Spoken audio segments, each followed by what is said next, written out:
آج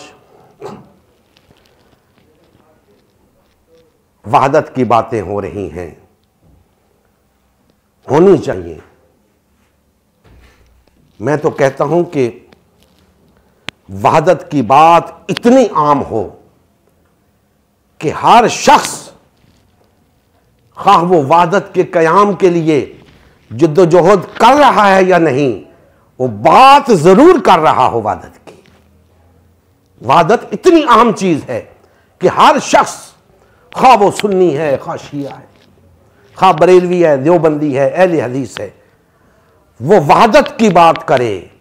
انشاءاللہ یہ بات کرتے کرتے وہ اس دینی حقیقت تک پہنچ جائے گا کہ ہمیں کیا کرنا ہے وحدت کے قیام کے لیے۔ لہذا آپ بھائیوں سے یہ بھی گزارش ہے کہ جب بھی کسی بھائی سے بات ہو، اسے کہو بھائی ہم وحدت کے قیام کے لیے جد و جہد کر رہے ہیں، ہمارا ساتھ نہ دو لیکن وحدت کے لیے کام کرو، وحدت کا تذکرہ کرو۔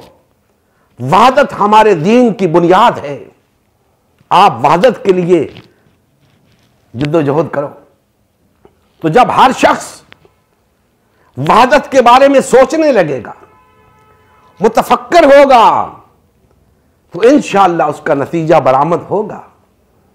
کیونکہ آج سوچوں پہ پابندی لگ چکی ہے، سوچنا منع ہے۔ آج جب ہم سوچنا شروع کریں گے تو ہو نہیں سکتا کہ ہم صحیح نتیجے پہ نہ پہنچیں۔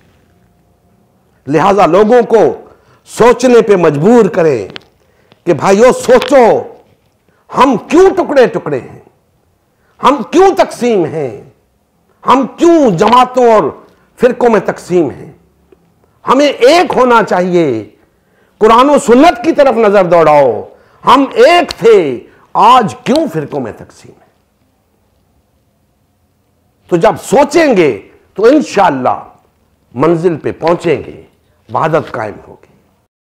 نبی کریم صلی اللہ علیہ وآلہ وسلم کی زندگی کا مقصد غلبہ دین اسلام تھا۔ اس مقصد کے حصول کے لیے امت مسلمہ کی تشکیل ہوئی۔